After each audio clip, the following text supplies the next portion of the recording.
And I'll bring everybody in.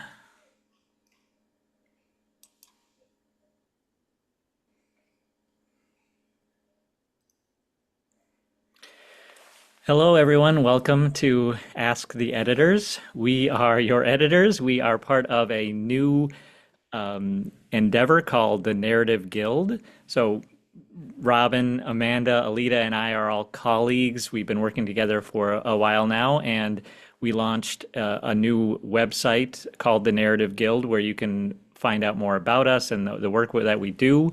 And the reason that we initiated that is because we know as writers it's always very challenging to find the right editor. So we wanted to put our skills all in one place so that people could find the best editor for them, whether it's us or we can connect you with someone else. But it's called the Narrative Guild. Head to the narrativeguild.com to learn more about it. And we're going to kind of just see where it goes. So this is sort of a little bit of a launch for us, kind of putting us out there in the public and saying, hey, this is who we are and this is what we do. And one thing, well, first of all, let me say hello. My name is Colin Mustful. I'm the founder and editor of History Through Fiction and now a member of the Narrative Guild. We know how challenging it is as writers to navigate. When do I hire an editor? Who is the right editor for me? How much should this cost? And what are the expectations? So we want to kind of unveil all that information for you, give you a place to ask questions of us. Kind of, we'll be discussing it. So at any point during our little discussion here, our panel, please post your questions in the chat. I'm also going to open up your mic so that you can go ahead and just start having a conversation with us if you have questions.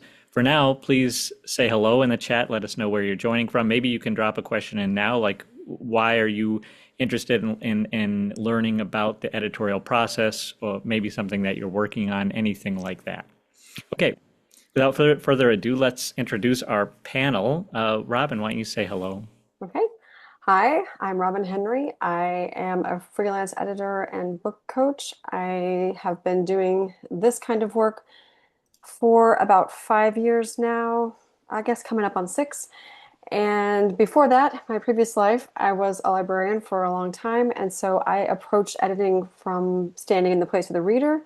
And I always wanted to connect readers to books. And so that's kind of how I think about it. My I think I'm supposed to tell you what kind of books I like to work on, and I'll just say my favorites are historical fiction, of course, because I work with Colin on some things. And I also, some of the things that I enjoy working with are complicated protagonists. I'm a big fan of an anti-hero or heroine. I do like things that skew literary or upmarket. Those are my favorite things to work on. So that's about me. Thanks, Robin. Amanda, if you could say hello, tell us a little bit about yourself. Yes. Hello, I'm Amanda Symes, and I write under AM Symes, which is why my name shows up differently here.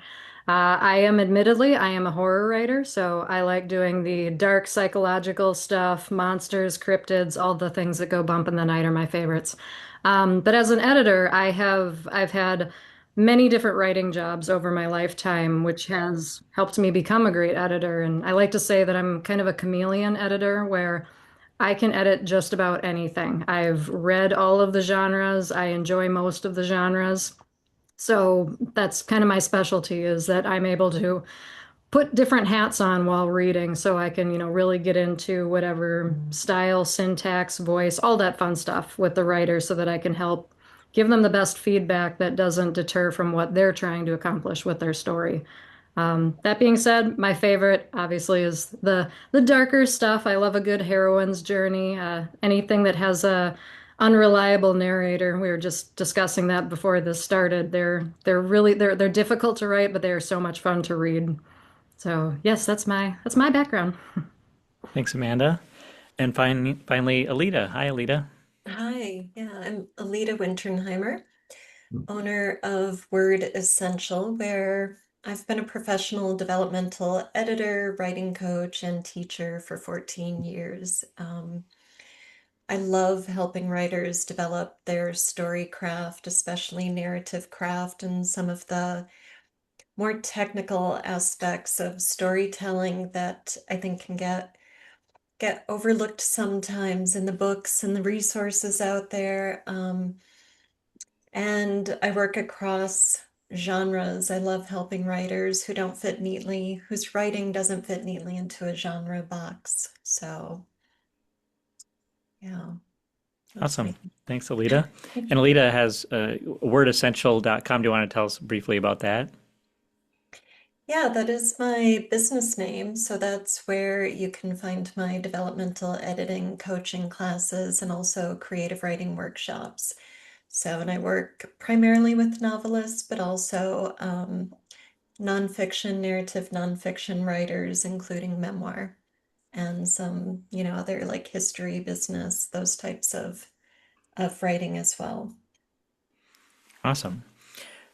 Well, let's start out with the basics, like what types of editing are there? Robin, if you could maybe start with like book coaching, because I know that's a very important level of editing that not everyone is aware of. Can you talk a little bit about that? Sure. So that's kind of the pre-editing pre-editing phase. There are different ways you can be coached. Some people are coached during the drafting process. So some people just need accountability. So you can work with your coach to develop accountability, or sometimes you need feedback. So it's just kind of it's very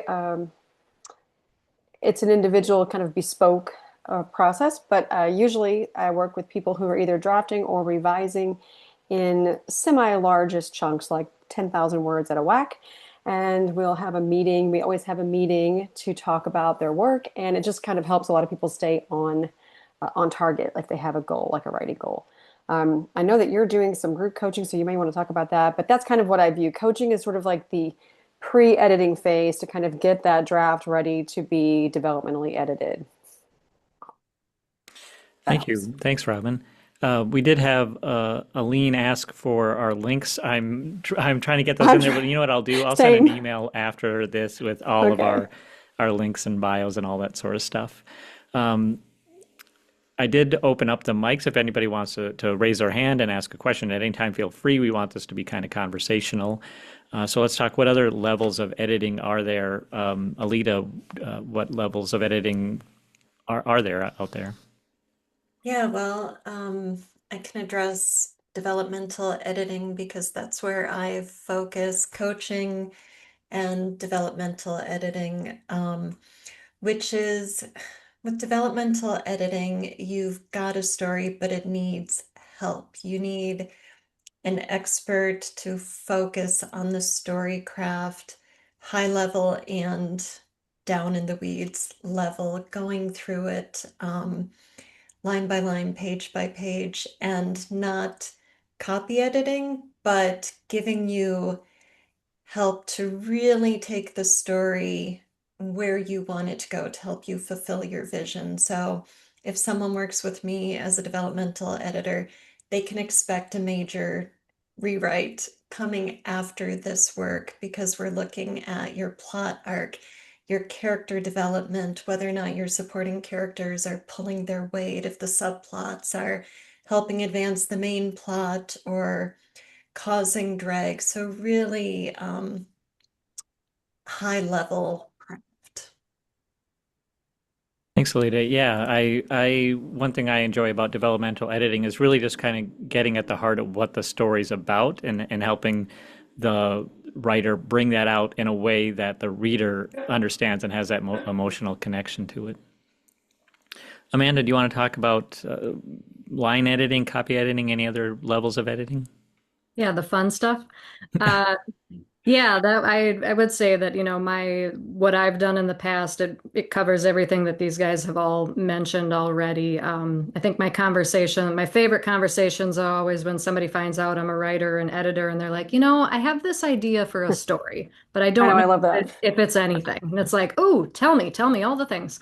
And it's fun because then, yeah, you start asking those questions. And that's when you get your rewrites, your red pen goes crazy with that stuff. That's when you get to add the like, hey, we're going to delete this entire section because it's great, but it doesn't fit maybe in another story. And that's, yeah, I like that next step then when you get to the line editing, because you get to chisel away at stuff. You get to like trim the fat on things basically. And it's really like honing in on that message. There's different writing styles for sure. And some of them are more of that, what's the right word? Kind of that flowery prose. Is it purple prose? I Purple think prose, purple yeah. prose. Yeah, so purple prose. And there's nothing against that, of course, and that's a style all in its own. But if you're not writing that, it's down to every single word. It's, do you need this word? Do you really need to say had every single time? Like, does every sentence need the word had, or should we maybe do a control F and delete all of those words? Down to that level. I love getting to that nitty gritty, and it's hard. Writers probably don't like me and call me a lot of names when we get to that level, but by the end, then you get to it. It's like when you get rid of all of that extra stuff and you're really honed in on that story, that's when you have a reader that finds themselves like, I was supposed to go to bed an hour ago, but I'm still reading because I am sucked into this story because there is nothing extra that's distracting me. I think, sorry, I just lost my train of thought for a second, but I was going to say, with the line editing, oh, I was going to say that every writer has tendencies. All of us have, like, we get into these, we use the same words over and over and don't really realize it, or the same phrasing of things. And that's something a good copy editor, line editor will be able to point out and say, he ran his hand through his hair 3 times now. Like, you can only use that gesture so many times. And My personal favorite, stomach dropped. yeah, Yeah. or Stomach drop. sighing, somebody sighs There's a lot 35 of times. breathing too. It's Yeah, amazing how and I mean and I do it holding with it my and own not knowing writing. holding Yep. it. Oh yeah, do it all the time. But yeah, that's why you need that editor because you don't notice it while writing. I mean, again, I do this too. There's always a word Of that I course. repeat 1,000 times in a story, and I don't notice it until somebody else gets it. And they're like, "Do you know that you use the word literally, 15 times in the first chapter?" Like, well, okay, need to get rid of that. We'd have a It's funny. question for you, Amanda, and we also have a question from Robin about fact checking. So we'll address that here in just a second. But Linda asks, so would you say that there has to be a finished first draft before the line edit? Developmental editing comes before. That's a good thing we should address. Is when do Yeah. you do each stage of the edits? I would say yes. Line editing is usually for your very final. Now, granted, some writers, like me, because I'm an editor and a writer, I tend to line edit while I'm writing, which hinders my writing process. I fully admit that it slows me down. If I sit there and think about, like we were just saying, have I used this word too many times? And I spend 10 minutes trying to think of a new phrase. That's 10 minutes that I probably could have written another paragraph or two. Uh, Excuse me. So line editing is definitely, you want to save that for when you're pretty much done writing the story. You probably should be done writing that. Developmental editing would be earlier on. That would be more in your outline process. Maybe if you have a little writing, again, it depends on everybody's writing style. I'm one that I get an idea, so I kind of dump a bunch of stuff onto a page. I might organize the first chapter or two, and then I will go back to that developmental editing and think about, okay, this is where the story's going, I think. Here's my outline. Where's it, what are my character arcs going to be? How do I want it to end? Then that's that developmental editing. I try to ignore the line editing until I'm done.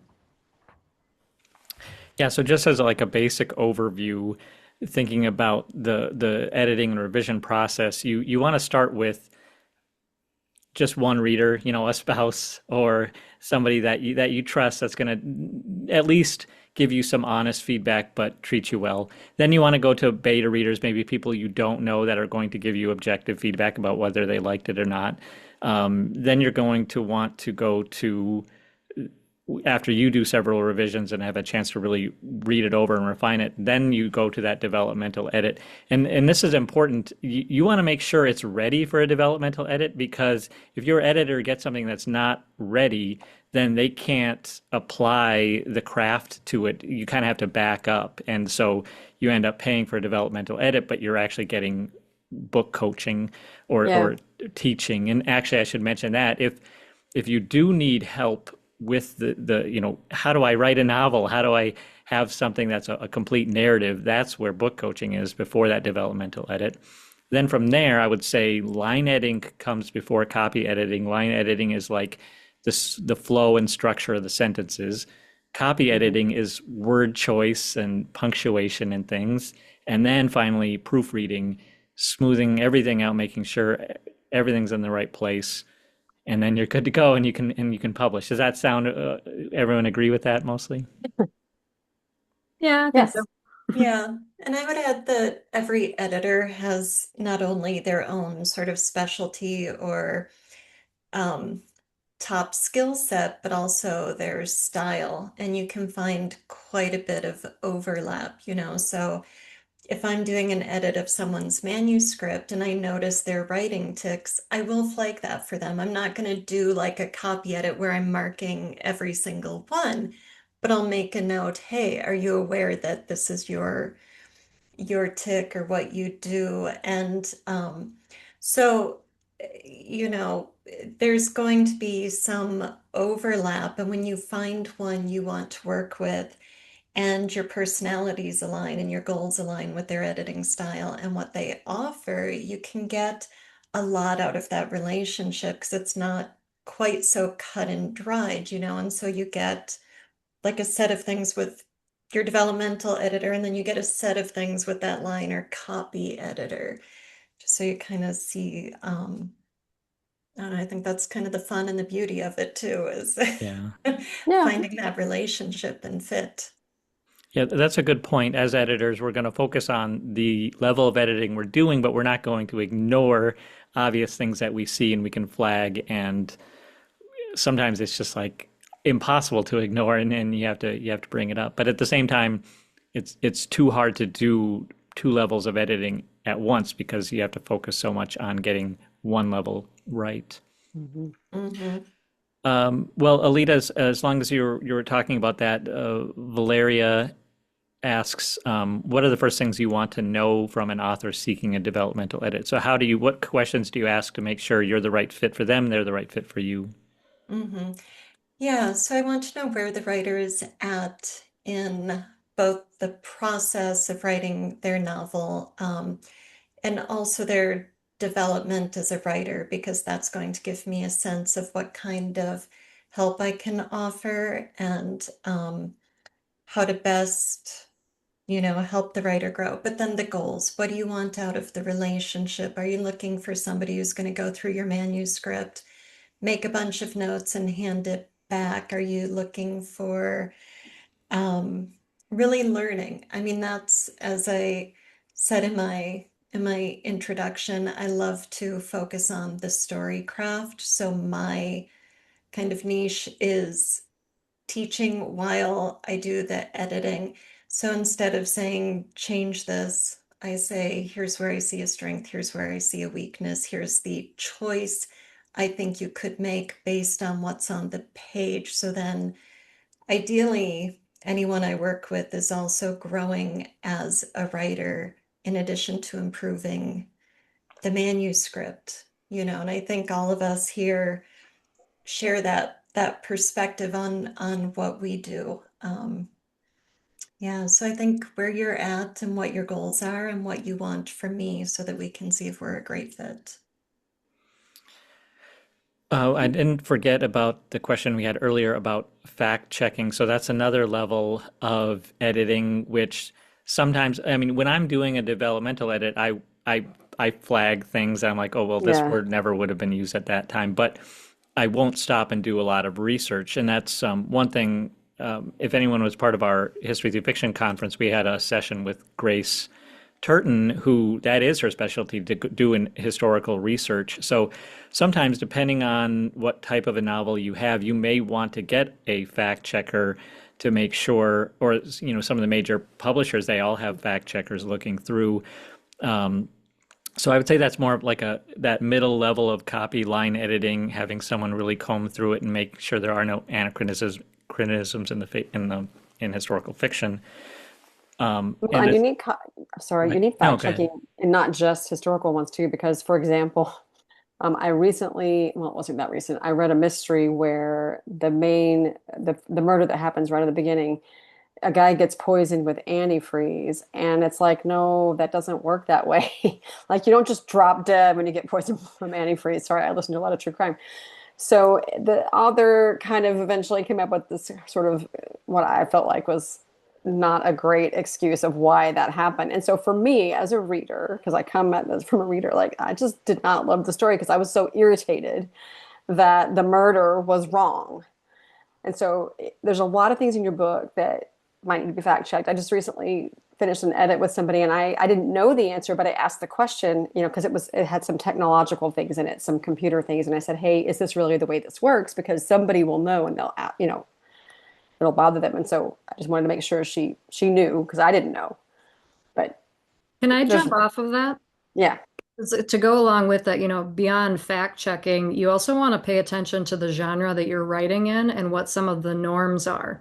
So, again, I think about, what's your standard tropes for things? For the hmm detective mystery novels, there's always kind of there's a theme to all of them. I mean, all of the stories that we write are unique, of course, but there are certain things that your reader has grown to expect. And so, in dark fiction or even in horror, if you're going to bring up a monster, say we'll pick on vampires because they're easy. So for a vampire, if I introduce a vampire, but my vampire doesn't drink blood, no, that's not how that works. Unless I'm going to be doing a total spoof or something crazy, or it's, an energy vampire that sucks the life out of a party. There's certain things that you have to know about the genre you're writing in and the people within it. So yeah, to your point, someone does not drop dead from antifreeze. They also don't drop dead from arsenic, just for future reference. yeah, You yeah, know, just you got yeah, you got to study some of that stuff, and those are things that an editor might know to ask, like you did, to ask the question. And that's something that I try to do also while reading is, is this correct? Where did you learn this from? When you get into sci-fi and fantasy, same thing. Even if you use magic, we make right. fun of a lot that people are like, magic and it works. Like, that's not how magic works. Not really. So there are still rules that you need to follow. So you want to be aware of whatever genre you're in, that you're still following somewhat, those rules, or that you're intentionally breaking them so that you realize you're breaking them. Yeah, it's a really good point. Every novel, no matter the genre, has a certain level of world building. You're creating rules, and an editor will be able to point out when you've broken those rules that are already in place or that you put in place, so that the reader can stay engaged and doesn't say, "Wait a minute, this isn't vampires are supposed to drink blood." We have a question up from Stephen about resources like Pro Writer's Aid and AutoCrit. How, and like Grammarly, I'm assuming, how do people see the best use of traditional and digital resources? So how does a writer know when to reach out to a real person, a real editor, versus when do they use the digital tools that are available out there? Alida, do you have any thoughts on that? Yeah, well, I'm always leery of digital tools because, as we know, they're running on a set of rules that have been programmed into them. And so they can't account for your story, your story's internal logic, your narrative voice and style, the way a human, a professional editor can. I think they can be very useful as a way to self-assess. So if you want to run your story through a tool or apply some of these, um, artificial intelligence tools to your work, feel free to do so. But I would just add the caveat not to take it as gospel and not to make any significant changes to your story based on what they say. I mean, grammar and punctuation, you're probably pretty safe. But they're also being fed, they're trained on materials that are already out there in existence. And as writers, aren't we trying to tell our own story in our own way and make it special and Yeah, I Yeah. think you start different, to right? lose your voice a little, and everyone starts to sound the same. Yeah, Yeah, Yeah. I mean very that's true. generic. Yep. And the only other thing that I would add is that if you are any of those AI tools are going to try to, for the lack of a better word, edit out anything that might be experimental. And if you're trying to write literary fiction, you're going to use words in different ways. You're going to have a different approach to the story. And so it's not going to understand that because it's a machine. It doesn't understand. It's just checking, like you said, it's checking for patterns. It's checking for Hmm. spelling and stuff. So it's not going to help you with the artistry of it. And that's a great point because I think, what we were already kind of saying with you get a little generic when you start using some of that stuff. And you think about your everyday conversations with people. I mean, when we, even right now, the way that we're all speaking is not grammatically correct. We're stumbling over words, we're using words. We might not even use the correct word necessarily. And so when you're writing dialogue, for example, if you run that dialogue through those programs, it's going to fix it so that it's perfect dialogue. And there are very few of us that actually speak perfect dialogue. Now all your characters might sound the same, might sound a little robotic. So you have to maintain that craft to it, that art part, and the thing that makes you as the writer unique, because that's kind of the goal is you want people to like your style so that once they read your book, they like your book, then they look up your next book or anything else that you've written. Robin does ask more about AI. She says, "How are you as editors protecting writer content from AI intrusion?" I'm not exactly sure what she means by that. I don't do anything on my end to, a writer is free to use AI or not use AI at any point in the process, and as long as it's within, copyright rules and legal rules, then they're welcome to do that. I will just kind of mirror what everyone here on the panel is saying, that storytelling is a very human experience about emotions, emotional truths, connecting with characters. And the only real way to bring out your message and to relate to your readers and connect with them is with another human. And even the relationship between the editor and the writer is very much a human relationship where we understand all the work that you're putting into it, and we work with you empathetically in a way that AI can't do that. So whether you've put your book through AI or not, once you give it to us, we're putting all that aside and we're going to meet you face to face and say, okay, what is this about? What are you trying to say to people? And then we'll go from there. Hmm. Yeah, and I'm not sure what you mean by, protecting writers from AI intrusion, but I think it brings up a good point that as writers, if you are interviewing editors seeking help, I would ask if they use AI in their process, because I imagine there are some editors out there, especially at the line or copy editing level where it's more technical, who will use AI as, I'm going to use the word cheat. Maybe that's not entirely fair, but as a cheat, as a way to process really quickly, and then maybe they give it a pass or something. But I never use AI. I don't use it as a writer. I shouldn't say never. I will use AI to help with like marketing copy for my business. I will not use it for my creative work. I will not use it for my professional work, right? Right. Nothing a writer gives me would ever leave my hands. It goes between me and the writer. That's it. No AI, no outside people. So, and I think as Colin and everyone here has said, this is a trust relationship. It's a human, empathetic, meaningful relationship that we take very seriously. And I don't want to make this whole panel about AI. We could make it an AI panel. So we're going to move on to some other topics. I do see in the chat that some people kind of clarified their statements. So Robin, for instance, said that AI scans emails in many instances and is writing tools like Word, Acrobat. Are you turning those off? So that's a good point. If we have a document that's sent to us through Google Docs or something like that, are we making sure that AI doesn't get its hands on it? I will admit, I am not sophisticated enough to know if these things are being grabbed by AI. Is anyone else on our panel like Yeah, I've shut mine off. If you do a search for how to shut it off, it's pretty easy. It'll give you the steps. You do have to remember to do it every time there's an update. Just like your cell phone turns on all the permissions every time it updates, you got to go back in and shut off all that stuff.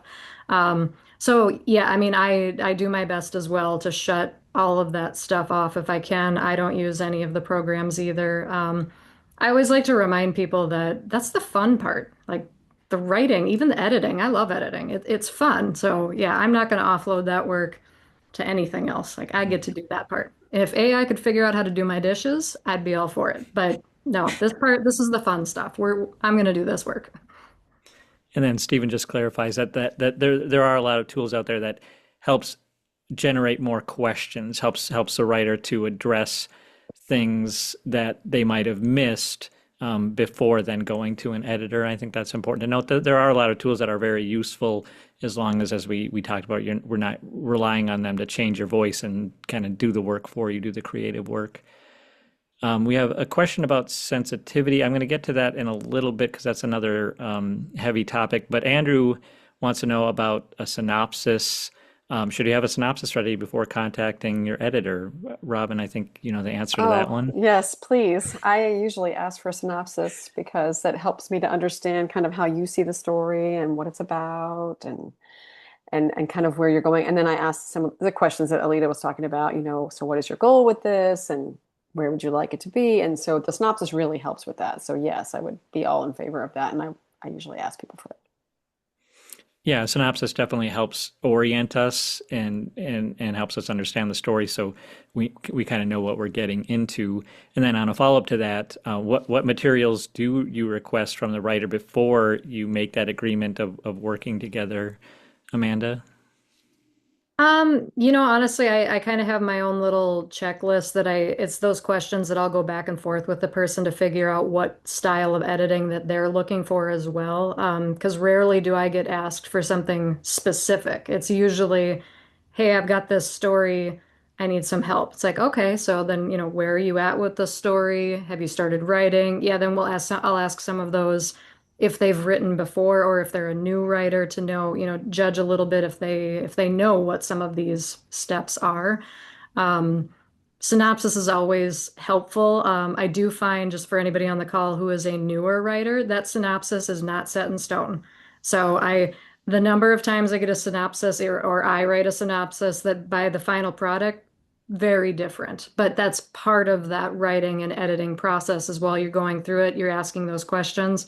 Maybe you thought that your story was going somewhere and you started writing and your characters were like, nope, we're going to go this direction instead. So you got to pivot a little bit to, make sure you got the best story that comes out of it. But it is still good to have a somewhat solid idea in your head of what kind of story you want to tell and where you want it to go. Yeah, that's a very good point. When you reach out to any one of us, maybe you don't know what level of editing you need, and we can help you through that to make sure you get the because we don't want to give you a developmental edit and then you get this 15-page report and you're like, I don't even know what any of this means. We're going to help you kind of understand where you're at and how we can best fit your needs. Mhm. Let's talk a little bit about feedback. So that is one thing is we are going to give you some very like candid feedback, some constructive criticism. Uh, how does a writer deal with that when they get that feedback from one of us? Alida, what do you think? Sorry, I was just adding an answer to Andrew's question because it's a Okay. little different from everyone else's. So I'm going to pass that question. Well, what's go ahead and what is the comment? Oh, so I don't actually ask for a synopsis, although I agree with what everyone said about having that in mind and being prepared for it. When somebody's interested in a developmental edit package with me, I ask for a 10-page sample of the manuscript we would be working on. And it's not necessarily the opening 10 pages. I want 10 pages that the writer feels are representative of the work. Often the first 10 pages have been gone over many times or have been to critique groups or whatever. So I want to see not the best, not the worst, representative. And then we have a call, and that's where I get kind of the synopsis. I start by asking, tell me your story, give me kind of the overview of it verbally, and we talk about the sample and answer questions and such. So it's a little bit different process. Yeah, I was going to say I do something similar if it's someone I haven't worked with before, if I haven't been coaching them, then I will ask for a writing sample too, because I agree with Colin. I don't want to book a service for you that's not the right service for you. Well, and most of us too will do a consultation or a discovery call. I find those are Yeah. super helpful, is just having a one-on-one, and then we can ask a lot of questions that would take so much longer over email and might not be clear through email. So we most of us do offer those, and then there are editors too that give free sample edits, and those are generally editors that are newer to editing, that haven't kind of established themselves, and so they want to make sure they can kind of give you some trust in what they're doing. Editors that have been around for a while, have a lot of testimonials, are less likely to offer those free sample edits because they're probably booked up for a few months with clients and just don't have the time to do that. But that is one thing to kind of think about, is how much can you trust their portfolio, and do you want to require a free sample edit? Will that editor? So all of us are different. We're at different stages, and we have different processes, and that's just something you kind of got to feel out when you're working with an editor. But let's talk about receiving feedback, because that's hard, especially if you're not accustomed to it. Robin, you always, when you send out that report, you always say, wait 5, 6, 7 days before Yeah. responding. I usually, when I send you the package, I usually say, sit with it for a few days. I'm happy to answer questions, but think about it for a little while before we talk. Because honestly, and I've heard this from a couple of people, it's that first look is a little tough because this might be the first time that you've ever had anybody give you, a critical reading. You may have been, with a writer's group or with, friends and family who read for, because they love you, and there's nothing wrong with that, but they're not going to approach the material with the same view. And the one thing I would say is, please understand, we only want your success.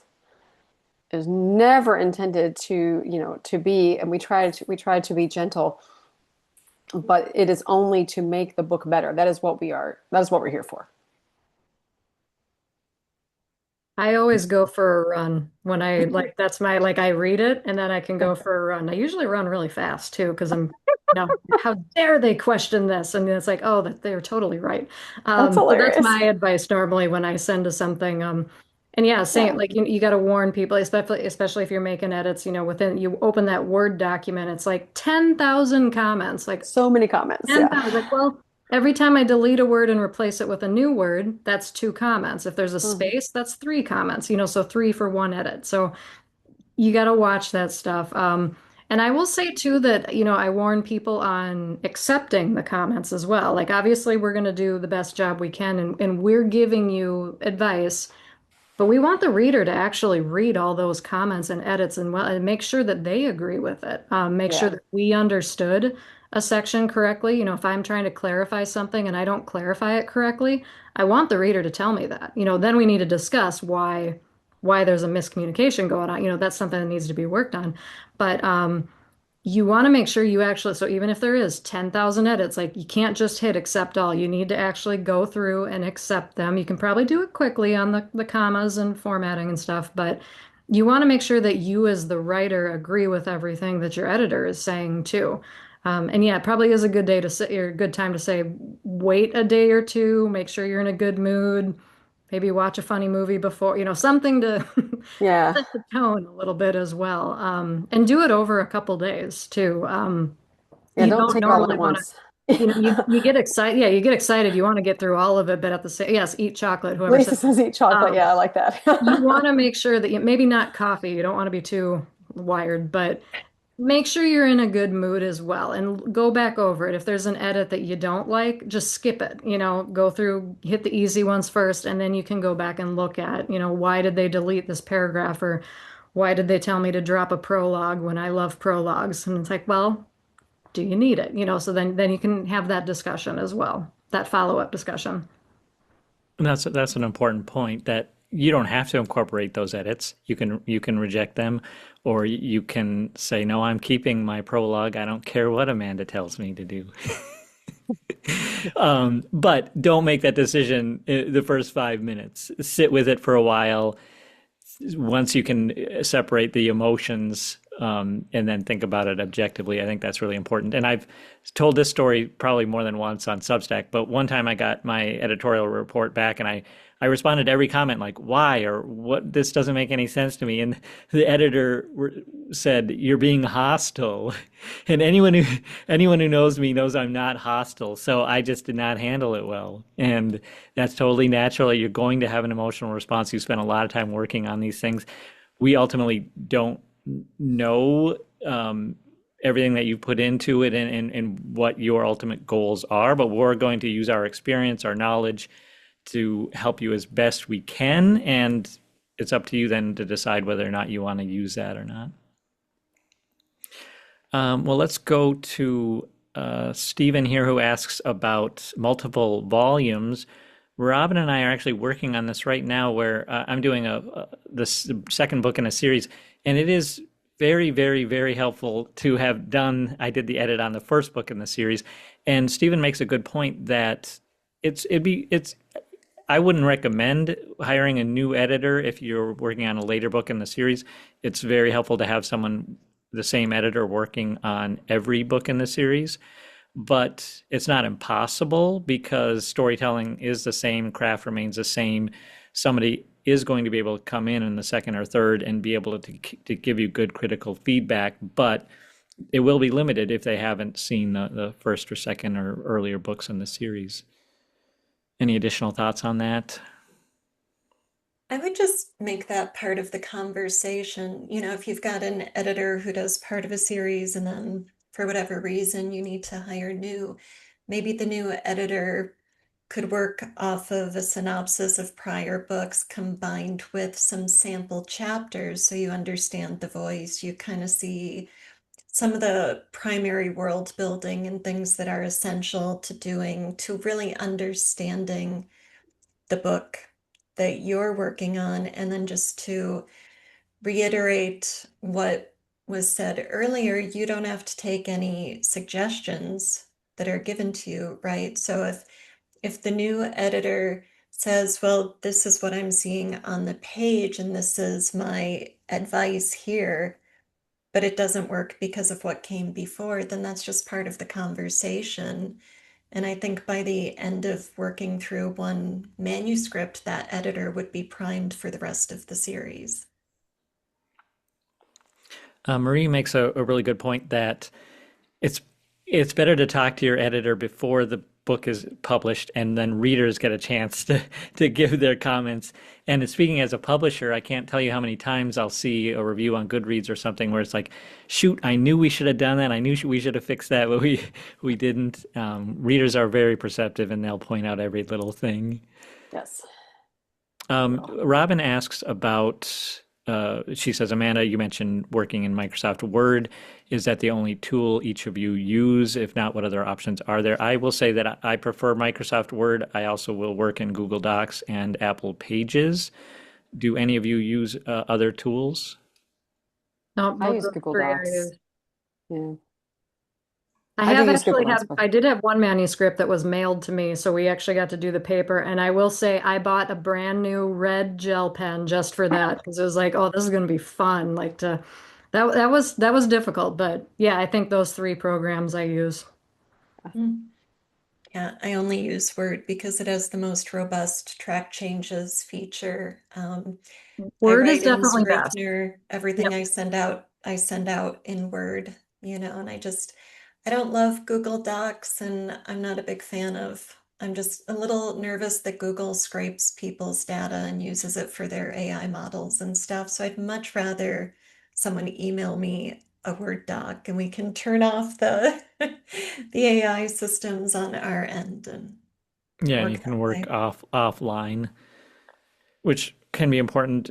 Then you can kind of take it with you anywhere, the doctor's office or something, and you bring your laptop and work on it there.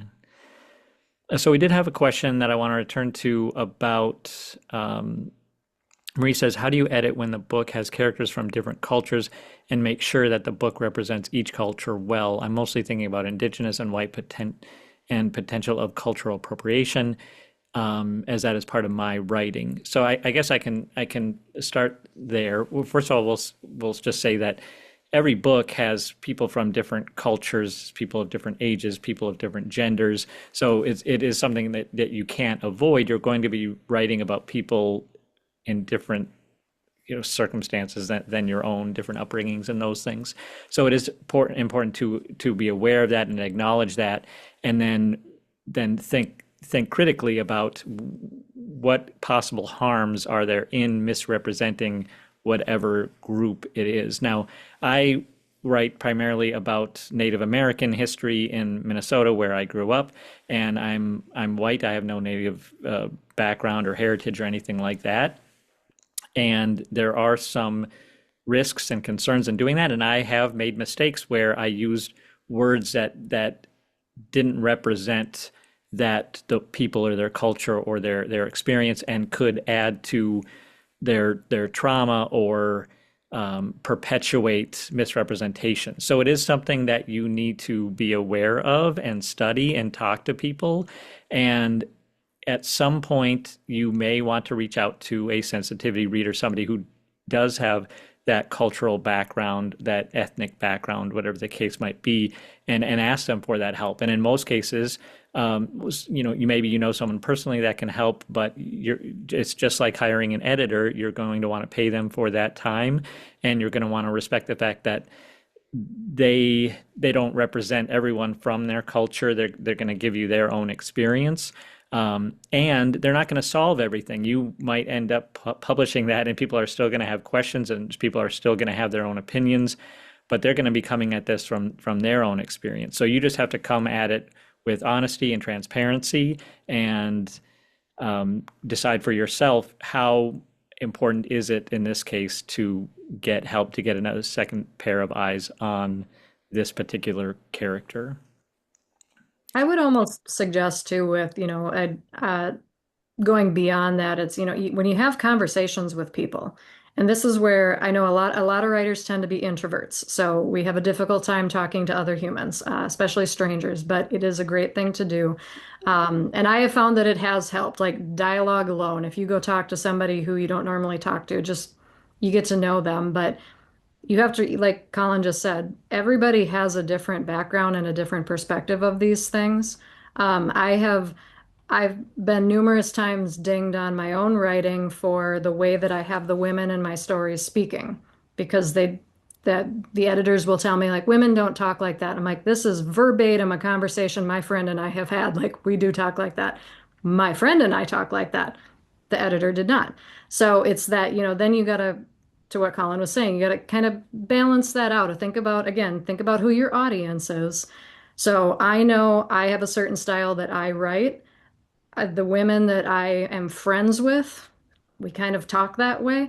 I'm okay with that. I realize not all women talk like that, but that's that they're not really my audience. So I'm okay with it. I'm okay with somebody getting after me someday, in the comment section or something about it. So you apply that same aspect to your question here. It's who are you writing for? Are you trying to give it the best light that you possibly can? And have you talked to more than one other person who is probably an expert in that area to make sure that you're getting the full picture as well? Thanks, Amanda. Yeah, all very good points. Well, moving on, we have another question here about the when you're editing, are you thinking about the final reader? Are you thinking about, is this a marketable? Are you helping the writer understand why? Well, I'll just read her words here.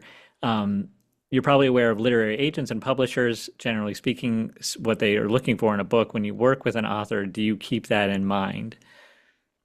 Robin, I know you often do that. Yes. Yeah. Yes, I do. Yes, because it depends on your goals, of course. This goes back to that conversation that we have. Because if your goal is to be published traditionally or even to publish it indie but sell it, then you have to keep that in mind. If your goal is to publish it for your family because it's a family story, then that's a totally different thing. You don't have to worry about that. But in general, yes, if that's your goal to sell it, then we will keep that in mind. And I won't necessarily advise you to change certain things, but I may ask a lot of questions about certain things and say, this is what I think might work, and here are some options. And what I think is interesting is when we're talking back about developmental editing, often what happens is I can spot the problem and I can offer you a couple of options. Usually the author comes up with a much better solution than the one that I came up with, and that's totally fine. It's just my job to ask the questions, like, hey, I see this is going on. Do you want to fix that? Anyway, so yes. Yeah, it's definitely something that should come up in your conversation with your editor before you get start. Are you writing for the market? Or are you writing for another reason? And those are important things to consider as editors, is what does the final product look like? What is the final goal for this manuscript? And if you are working with an editor who's working for a publisher, say we sign you to a contract at History Through Fiction, we're going to have strong opinions about the marketability, and it's kind of a compromise because we may ask you to make certain changes because we understand now, having published 20 plus novels, or if it's another publisher, maybe they've done hundreds or thousands, like they understand what's going to sell. How much do you change it to meet the market versus how much do you maintain the integrity for the original, content that you want to share. All right, we have Stephen now asking about the issue of context in historical fiction. Contemporary people often have a very different idea about how people from the past spoke, thought, and acted. If one is too close to the reality, one can lose the modern reader. So a lot of factors at play there. Who wants to try and take that one on? Alida, Um, go for it. yeah, I'll just say I write historical fiction as well, and my aim, both with narrative voice and with dialogue, is to evoke the period for the reader and to create that sense of time and place as much as I possibly can. And I read a lot of source material from the period, both fiction and nonfiction, and the vocabulary, the syntax, just so many things are different from the way we would write today. So I think it's spot on that you could lose a reader if you could actually create such a close Yeah, approximation you of can't make it too what was authentic. actually done then. Yeah, so I think the key is to make that a part of your world building, right? To the extent that you need to for your storytelling, you know? Um, I think the other thing to remember there is that you are writing for a particular audience. You're not writing for everybody. So you should write the story, especially like what you're saying. If you're trying, because I know when I read historical fiction, I know most people that I know that read historical fiction, they want to be in that world. They want to be immersed in that world for that, however long it takes me to read that book. And so if you're going to lose somebody because you're going to use some vocabulary from 18th century, maybe they weren't your reader. That's okay. Well, and I think it's important to note that it doesn't just apply to historical fiction. The world you're creating is imaginary, and Hmm. your only goal is you want to keep the reader in that imaginary world as long as possible. So when you're writing dialogue, for instance, you're not going to give the transcript of this panel because it would it would not sound good. You're going to want to write it in such a way that engages the reader and pick the elements that are going to keep them in the story. And with, as Alida mentioned, like dialect, if you have an Irish speaker you're not going to want to have their lilt throughout the whole thing, or it's just going to be impossible to read. So you want to strike a balance between authentic and readable, and same thing with values, and also like the distance of your narrator. How much are they able to convey, or should they convey, as long as it's consistent and you've created a contract with the reader where they understand, okay, this is the imaginary world I'm bringing you into. I'm not going to do anything startling. We're going to keep things consistent. Okay, we just have a few more minutes here before we wrap things up. So if you've got any last questions, go ahead and post them. We'll try to get to them. We do have one from Linda. She says, "Hi, Colin. What are the advantages of working one-on-one with an editor, or the writer being part of a small group with an editor?"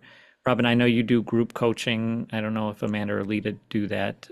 Do you want to talk about that, Robin? Sure. So the advantage with working with a group is that usually the cost, I'll just be honest, the cost is less because it's a group instead of one-on-one. And also what I have found is that the group is very supportive, and I think the writers benefit from having the support of other writers, kind of cheering, and in my group we have shared our news, we have, and so I find it's the supportive group. So I think that's probably the big advantage. I think one-on-one, you're going to get more, obviously, you're going to get more attention on your work, eyes on your work for a devoted amount of time. And it's going to be very focused.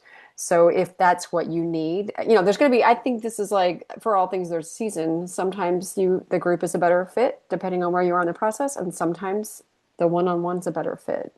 Depending on where you're in the process. I think earlier on in the writing, the group is better because they yeah. more and that the later on when you're starting to fine tune, that's when you want the one-on-one. Yeah, I would totally agree with that. And I think a group can be really helpful for drafting, where for revising, I think you're better with the one-on-one.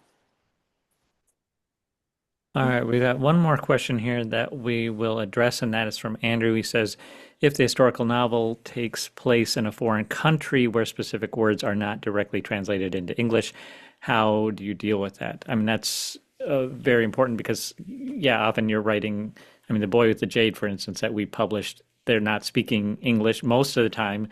Like we speak English now, it's the lingua franca, but it wasn't always. They're speaking a totally different language. So how much do you think about the fact that, well, this is ancient Rome, they weren't even speaking English. How do I deal with that as a writer? Amanda, do you want to give it a shot?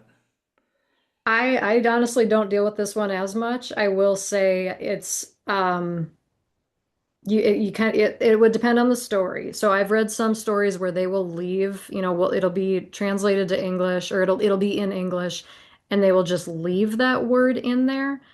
I'm not as big a fan of that, honestly, because then it feels like the person is speaking both languages at the same time, where they're just kind of letting the other language slip into the English. It doesn't feel as correct to me.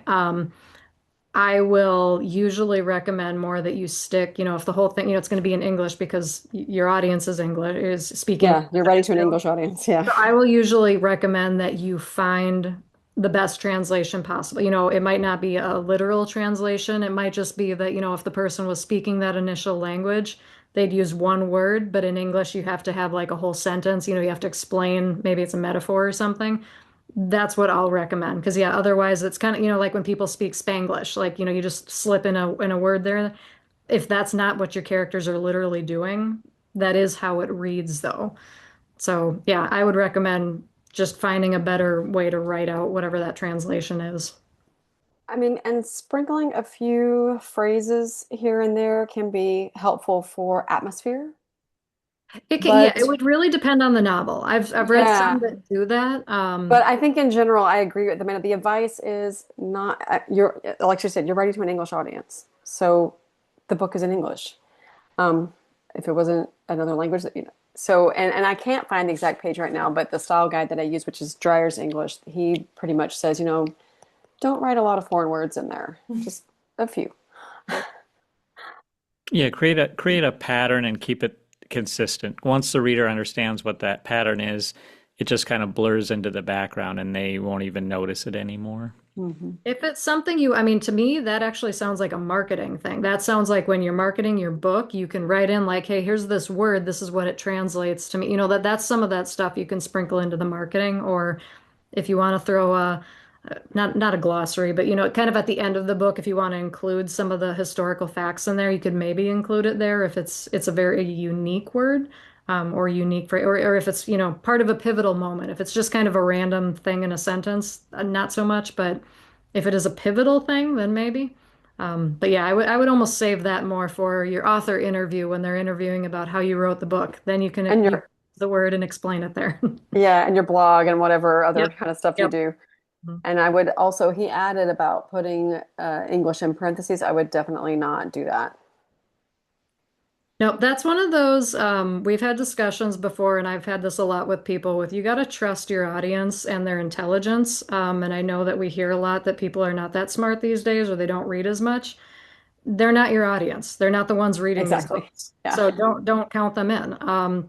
People will figure it out. If they don't know, they'll look it up. We all have a cell phone sitting next to us 24/7 pretty much. They'll look it up or they will figure it out. Even, we do go back and forth with like using different language within there. I would never recommend translating directly with the parentheses because it takes you out of the story. It's, you just got yanked out because you're reading a footnote. Again, if you want It's, to throw it in the back, maybe, but no. And yeah. you're not reading a historical text. We're talking about It's a fiction story. in this call. Yeah. Yeah. So if it is an actual historical text, if it's a literary thing, that's different. Fiction, no. All right, we'll end That's it sorry. with that. Just the hard no. Yes. All right. Well, thanks everyone for being a part of this. I want to thank our panelists. Thank you for your time and your expertise and just sharing your experiences here. There's so much more we could talk about, but all of us are always available. I'll send a follow-up email with the replay and how you can get in touch with all of us. Congratulations to all of you writers out there. We know the hard work that you guys are going through, and we're here to support you through that hard work and help you realize your dreams as much as we're able to do that. So just go to thenarrativeguild.com. That's where all four of us are located, but I'll also follow up with our emails and individual websites. So thanks everybody. Have a wonderful evening, and we'll see you at our next event.